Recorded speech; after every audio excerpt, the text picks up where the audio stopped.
All righty. Well, it says it's time to go. So welcome everybody who has gotten an opportunity this evening to watch one of the great movies I consider of our time. And yes, I'm very biased about this one. Good Trouble, featuring Congressman, civil rights leader, an all-around great human being, John Lewis. And I just want to thank everybody that took the time out to go ahead and watch this movie. We hope you've learned a lot, learned something about this civil rights giant. Believe me, he was certainly a giant. And believe it or not, he was just an all-around excellent human being in so many ways. He was so warm, he was so wonderful, he was so caring, and all he really wanted to do was do something small to change the world. And the last time I really talked to him, I told him, well, you really did change the world. And so it's great that we are talking about him now in light of everything that's been going on over the last few weeks, and seeing that his impact is still being felt with the number of people that turned out to vote in this last election. And so it's tremendous. So let me introduce the panelists. Estina Baker is a former artist in resident of the National Civil Rights Museum, Memphis, Tennessee. And she will, of course, comment, be here to take questions. And also Reverend Jackson, who hosted Mr. Lewis at his church about 2 years ago, right, Reverend Jackson? Yes. Yeah, so Mr. Lewis was at his church. I remember stopping by over there to come by and say hello to him. So all of us have been touched by this man in such a tremendous way. So I see that a lot of people are commenting how proud they are of Mr. Lewis, how he really changed the world. People are talking about it brought tears to their eyes watching it. And when I saw it, I couldn't help but cry on many occasions, because especially when he told the story about being with the chickens. Mm-hmm. That actually was one of his main storylines. And if you were ever in his office or at his home, you saw artwork with chickens, him feeding the chickens, and he had chickens of all kinds of statues. People would just find chickens and they would go ahead and buy it for him and give it to him. So he had an office full of chicken art and chicken statues. So Mr. Lewis was really certainly a very warm and wonderful character, but he truly loved people, and he truly was a compassionate person. Everything this film showed, he's that and probably a whole lot more, in my opinion. So let me just ask you, Reverend Jackson, your thoughts as you've seen this movie, the impact it had on you, and what your greatest memories of Mr. Lewis would be. The impact of the movie on me was similar to the impact it had on you and many other people watching it. It brought me to tears. I had a lot of emotions in the movie going on within me, from anger to just admiration of his courage and the bravery of him and others just amazed me. His story about the chickens is one of my favorite ones. That's not my story. That's his story. But there are a lot of similarities in our lives. Even he was older than I am. I grew up on a farm in South Carolina, not in Georgia. My grandfather was a sharecropper. I hated picking cotton too. I don't know, back in the day, the joke was, young men at the time, because women weren't doing ministry back in those days too much.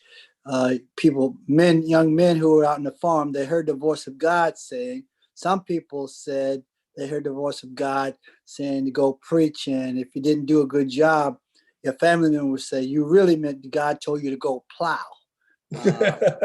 and not preach. But, we're grateful for the movie. Absolutely. Estina, just tell us what your impressions were.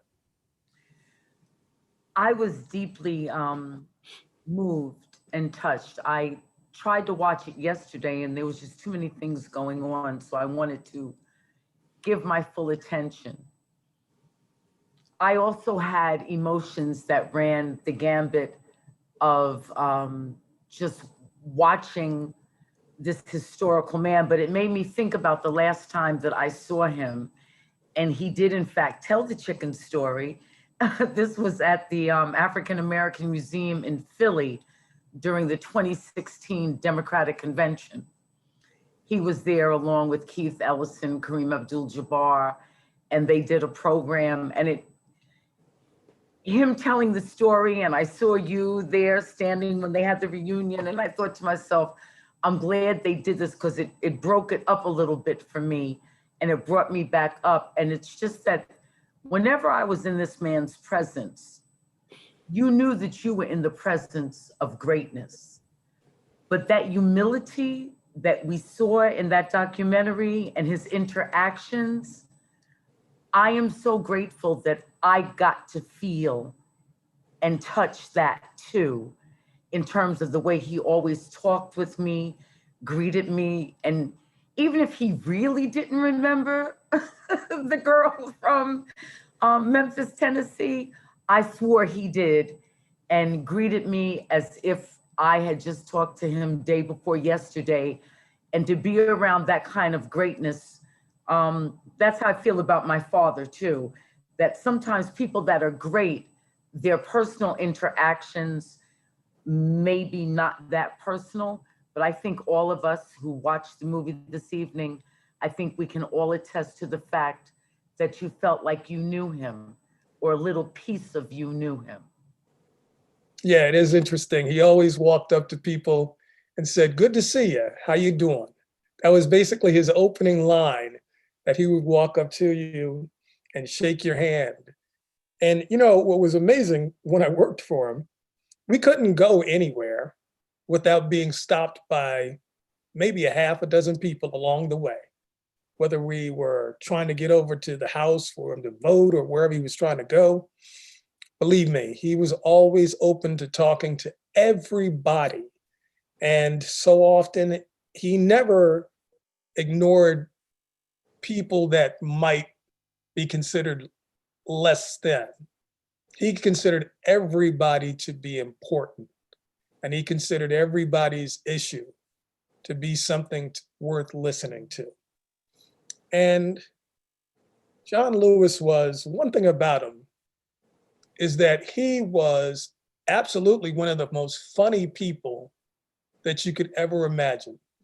I mean, you've seen the video of him dancing and all of that type of stuff. And those are the kinds of things when you work for him, you were like, oh, here he goes. And we used to enjoy the whole thing about him moving and enjoying life and let's get out and let's do this. But he was a man who really showed no fear. And he never was angry. That's the one thing in the end, he didn't really ever display any anger, despite all the ways people treated him. And I think that just garnered more and more respect all along the way. So Yeah, he was fantastic. He absolutely. was fantastic. What did you do for him?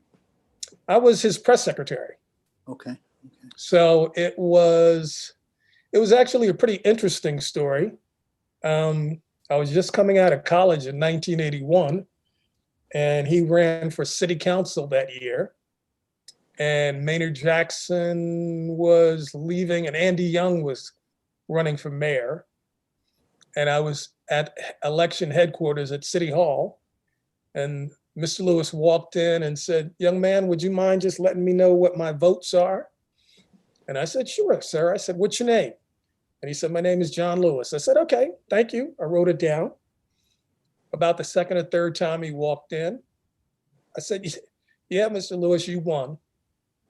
And from that point on, our friendship kept growing because I kept covering more of the city council. And then I was actually there when he won the election to beat Julian Bond. I covered the race, and I just was at the right place at the right time. And as soon as he won, I was moving to another job in DC. And so I came up to I was in DC for about 6 months, and I was over by Capitol Hill near the Cannon building. And I went by and stopped by and visited him one day just to say how he was doing. I walked up, I looked in his office. He had a bunch of kids in there. I just waved my hand in. He said, "Anthony, could you do me a favor and wait around for about 10 or 15 minutes? I said, "Sure." I didn't know what was getting ready to happen. So then he said, "I need a press secretary." I said, "I don't really know what that is, but okay." So that's how it all really just built and continued to go from there. But it was a good friendship, because it was interesting when he was on council. I used to rely on him to help me get information and teach me a lot of stuff about what was going on in the city. I was a young reporter, needed somebody like that. So he helped me out. Great. Yep. So what else sticks out in your mind about this film? So Either one of you.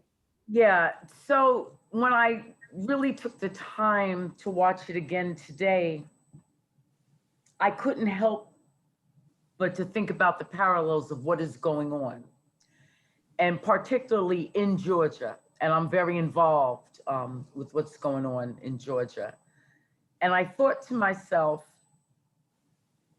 this is a documentary that certainly we should be showing in the schools so that the children can see up close and personal. Reverend Jackson, I also thought about when you and the former congressman went to go see Selma. And how our congressman who represented us and had been the congressman, well, before that, before we got redistricted, but had been the congressman, I think, for about 14 years. So that means he had been in the Congress for 14 years. And he had no idea who John Lewis was. That came to mind also. And that came to mind for me, the schism of what is going on in our country right now, because Reverend Jackson, I don't even know if he remembers when he told the story of how Congressman Garrett was like, "That really happened?" And you're thinking to yourself, what are you talking about? That really happened? Yes, that really happened. And you served with this man. So many things ran through my mind. And the biggest thing that ran through my mind was, we have to make a move in Georgia. We have to make sure, because when someone does that level of work and we mourn him and we're talking about how great he is, and Anthony, you just told one of, I'm sure, several dozen stories that you have.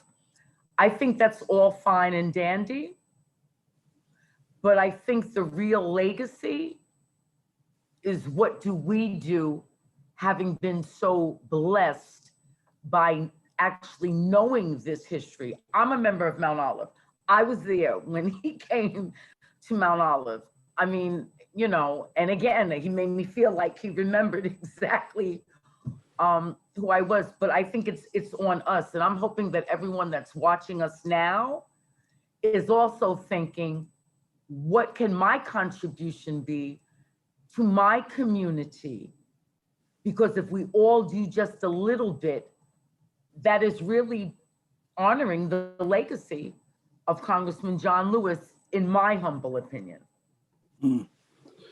I think one of the things that I got from the film is related to what both of you said, is how life is interconnected, and you just never know how meeting a person can change your life.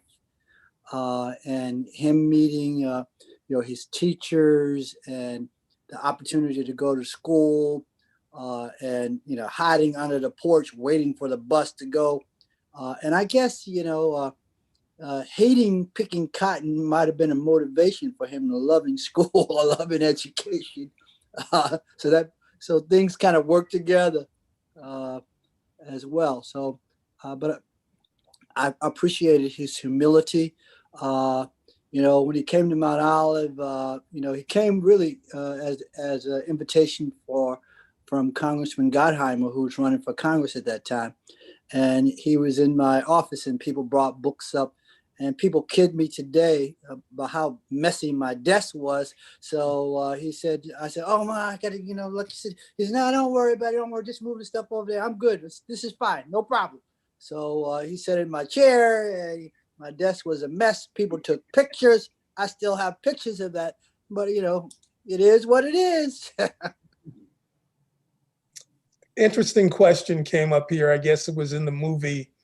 Did Mr. Lewis and Mr. Bond resume a friendship after the election, after the '86 election? And unfortunately, no. They had been very good friends, very good friends. But Julian took an unusual path. And that's pretty much where I'm going to leave it at that. So they never really had a chance to bring their bonding back together again. Mm-hmm. So it never really worked out. Okay. There were times, where we even had talked about it. And then Right. certain things started to happen that we were like, this can't work. So the other thing that I learned in the film, learned some things like the relationship between him and Clyburn, and him and Cummings as well. All kind of interesting kind of information and interesting relationships in the film and in life. Well, early on when we initially went to Congress in the 80s, 1987, it was a different world in Congress. Actually, Republicans and Democrats didn't always fight every day like cats and dogs, like they hated each other. They, stood up for their issues. But later on in that afternoon, you could find them hobnobbing and associating and having a good time with each other. And it was just a very different world. And believe me, everybody knew Mr. Lewis. Everybody, we walked past House side, Senate side, everybody knew John Lewis. Just an amazing person. Let's see, in this new century, what ways or creative measures can you think of that can continue to maintain the gains from Mr. Lewis and confront new resistance to equality? What do you think about that, Reverend Jackson? Well, I think it's a continuing struggle and a continuing fight. I think we're still fighting in so many ways the same fight that we fought in 1860s of the Civil War. I think we're still fighting for voter suppression, fighting voter suppression.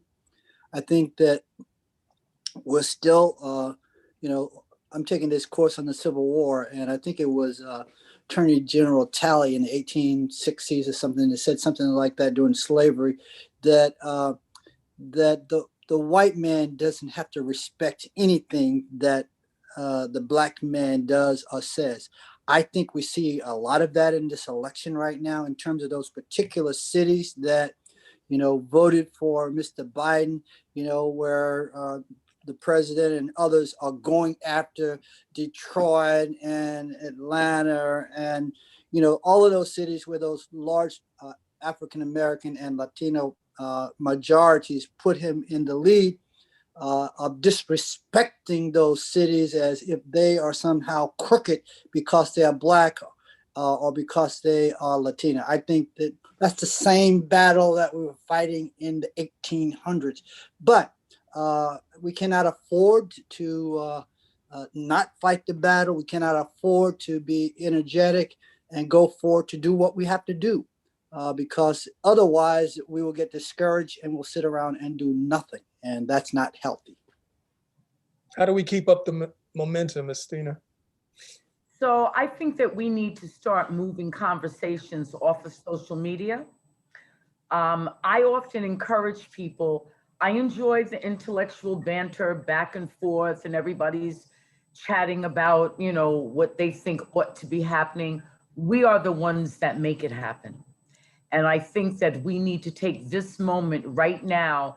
And again, I always say to folks, you don't have to commit to something that's going to make your plate overrun, but we all have a little bit of room on our plate to make a difference in our communities and where we live and things that are actually going to affect change for ourselves and for others. We do realize now, and really when you look at this film, I mean, John Lewis got involved because he had a different vision of what he thought life ought to be at a very, very young age. And it doesn't really matter what age, but people have to be engaged. We can't just always be outraged all the time. Otherwise, we will spend the rest of our waking days, I fear, just being outraged. We have to be engaged, and then we have to find something that will make a difference. And we need to find that something now. We can't, if you're interested in what's going on in Georgia, get engaged. This whole technology thing, I'm of the generation where we had to learn a lot of this. My children, all of this comes very natural to them, but even I can do it. Even I can look up things and figure out where we need to be, but we can no longer talk amongst ourselves. We must get engaged so that you do something when you're feeling outraged. And I might add, Estina, in terms of a part of that engagement, at least as it relates to Georgia right now, is supporting those candidates, sending some finances down there, because it's going to take a lot of money for those two Democratic persons, at least that's my perspective, I don't know, to win this fight. And I would eat $5, send whatever you can, $5, $10. It doesn't have to be a lot of money, but it makes a big difference. It really does. And people can also make phone calls. I mean, I set up a lot of phone banks for just regular everyday folks that wanted to do something during this presidential cycle. You can make phone calls to folks. You can do things with other faith folks if that's what you'd like to do. There's enough for everybody, but $5, $10 makes a difference. Absolutely. Absolutely. What do you mentioned this a little bit earlier, not being outraged, but being engaged.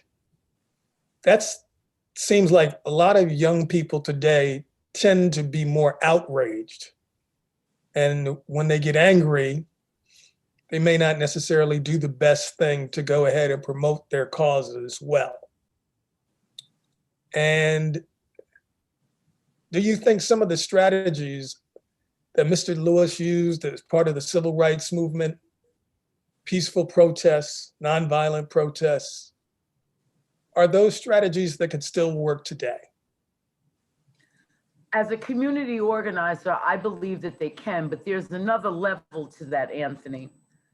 Not only is it the way that they protested, the fact that they had trainings, they always had trainings.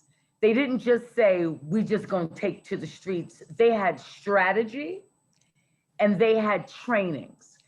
And in some instances, my heart is warmed by the fact that a lot of young people will contact me, and I've been doing organizing trainings for them on this Zoom. And I appreciate that, because you have to understand, and you, of course, as a fabulous journalist that you are, you understand messaging, you understand those types of things, and those things are taught. They really are. And, you know, we have to go back to in the churches. I go to a very social justice forward church, Mount Olive Baptist Church in Hackensack. And these are things that we have done over the decades that I've been in the church. We must return to that, because I love the energy of the young people. I think that some of us fell asleep on our watch and we didn't do enough for them to actually train them, because they are willing. And you cannot criticize some people who are willing to get up out of their seat if we're not going to assist and help them build their skill set a little bit better. I've been in the streets like they are. It was apartheid when I was at Howard University. I mean, there were demonstrations, chaining ourselves, getting arrested in front of embassies. But we also had people training us so that we had a full and thorough understanding of that. Because there's certain things with the young people, and I do not fault them, but there's certain things that I disagree with methodology. I don't disagree with what we need to get to, but I disagree with some of the methodology, because the conversation gets lost, the messaging gets lost, and we're not in control of the conversation, and we're not taking enough control to make change. So I encourage them, now that we've had this one election, you see what's going on. You see how important your vote is. That's why people try and make other people not have it. But let's do some meetings. Let's have some conversations. And quite frankly, I volunteer always. And anybody that's listening now, a vast majority of the audience knows that I will do a pro bono training anytime, anywhere, because that's my contribution. One question: do you think Mr. Lewis's history should be taught inside the classrooms? Absolutely. Part of the churches, classrooms, yes, everywhere. Sure. Yes. I was going to add to your previous question to what Estina said. I think it's a combination of both. I think throughout history, it's a Malcolm Martin world and a Du Bois and Washington world. And I think that we cannot, in this season, for instance, we cannot allow Donald Trump or Republicans or white evangelical Christians to name our pain. And we have to tell our own story. We cannot allow people to demonize the Black Lives movement. You see a lot of that. And if you're not careful, some of our conservative churches, conservative pastors, and others will start to demonize our own misery and our own pain. I hope that we have learned from some past mistakes that we have made in terms of our leadership. I always think that, Martin Luther King and others got a lot of credit, and they should have, but there were also SNCC and other organizations, young people that were on the front lines too, like John Lewis, getting their heads beat in back in the day. And I appreciate what's going on in terms of young people and the multicultural kind of marches that we've had. I just hope we can find a way to channel that. And I think the way to channel that is in voting. Voting is the key. And supporting candidates. Sometimes the other thing too is, we'll talk the game, but we won't send $5. and we won't send $10. And today it really costs money. These markets and these television ads and all that kind of stuff, they may not be everything, but they help to shape public opinion. And I would just encourage people, if you haven't done it, you can make those phone calls, but you also, hopefully you have $5 or $10 or whatever you have to contribute to I would hope the Democratic candidates down in Georgia. I would hope. I got to make sure I did a couple of things, housekeeping things, because we got right into it. Just making sure that I do mention that tonight's sponsor, National Coalition of 100 Black Women Incorporated, a Bergen and Passaic chapter, and of course the Martin Luther King Birthday Committee, and Miss Theodora Lacey, and I'd like to give her a special shout out, especially since she got the school named for her in Teaneck just a few months ago. So we want to make sure that we also mention that. Also, we just want to let you know that there is, on the 15th, tomorrow, next film is The Woman Who Loves Giraffes. And you can buy tickets. They go on sale. Well, they close at midnight. So you may want to check in tomorrow, see if you can get a ticket for that. So make sure, if you're interested, that you could go ahead and do that. And so we got to, we just want to make sure that you participate in this, because we have we have a whole wealth of films that are part of this great film festival. So we're encouraged that you joined Good Trouble, but we hope that you also will come on and watch other movies as part of this fantastic Teaneck Film Festival. So once again, we'd like to thank the film sponsor, the National Coalition of 100 Black Women Incorporated, Bergen and Passaic, and the Martin Luther King Birthday Committee. And don't forget, ticket sales close an hour before the screening. And tomorrow's screening will be The Woman Who Loves Giraffes. And that'll be playing on Sunday, the 15th at 7 p.m. At 7 p.m. So please follow up on that. Anything else you guys would like to say? I appreciated also from the film John Lewis's love of art and African art, African American art. I've never been to his house in person, but I have via the film. I saw the house via the film, at least a little bit of it. He was a giant of a person, and I would hope that he would be a role model and a mentor and a hero of many, not young people.